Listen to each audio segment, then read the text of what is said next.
Hi అండి, నమస్తే అందరికి. Welcome to Pragati the fashion store. ఈ రోజు మీకు చూపించబోయే కలెక్షన్ లో సిల్క్ అండ్ రయాన్ ఫ్యాబ్రిక్ అయితే చూపిస్తున్నాను. మీకు శాంపుల్ కి ఒకటైతే చూపిస్తాను, చూడండి. ఫస్ట్ చూపించేది సిల్క్. ఇప్పుడు సిల్క్ అనేది చాలా ట్రెండింగ్ గా నడుస్తుంది. మనకి సిల్క్ లో మెయిన్ చూసుకుంటే ఇక్కడ మనకి థ్రెడ్ వర్క్ అనేది ఉంటుంది అండ్ హ్యాండ్స్ కూడా థ్రెడ్ వర్క్ అనేది ఉంటుంది.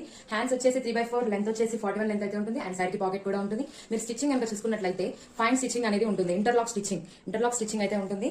చాలా షైన్ ఉంటుంది క్లాత్ మాత్రం. అండ్ ఈ డ్రెస్ ని కొంచెం గ్రాండ్ చున్నీతో కనుక వేర్ చేసుకుంటే మన చిన్న చిన్న ఫంక్షన్స్ కూడా చాలా బాగుంటుంది. దీని ఎంఆర్పీ రేట్ వచ్చేసి 699. మనం సేల్ చేసే ప్రైస్ ఓన్లీ 350 మాత్రమే. 1 పీస్ తీసుకుంటే 350 ప్లస్ షిప్పింగ్ అనేది ఉంటుంది. 3 అబౌవ్ తీసుకుంటే షిప్పింగ్ ఛార్జ్ అనేది ఉండదు. మీరు 3 టాప్స్ ఏ ఫ్యాబ్రిక్ లోనైనా తీసుకోవచ్చు, సిల్క్ రయాన్ ఏ ఫ్యాబ్రిక్ లోనైనా తీసుకోవచ్చు. మనం ఏ మోడల్ చూపించినా ఎందులోనైనా పిక్ చేసుకోవచ్చు. 3 అబౌవ్ తీసుకుంటే ఫ్రీ షిప్పింగ్ అంతే. ఇప్పుడు చూపించబోయే డిజైన్స్ లో మీకు ఏదైనా నచ్చితే స్క్రీన్ షాట్ తీసి కింద ఉన్న వాట్సాప్ కి మెసేజ్ చేయండి, ఓకేనా?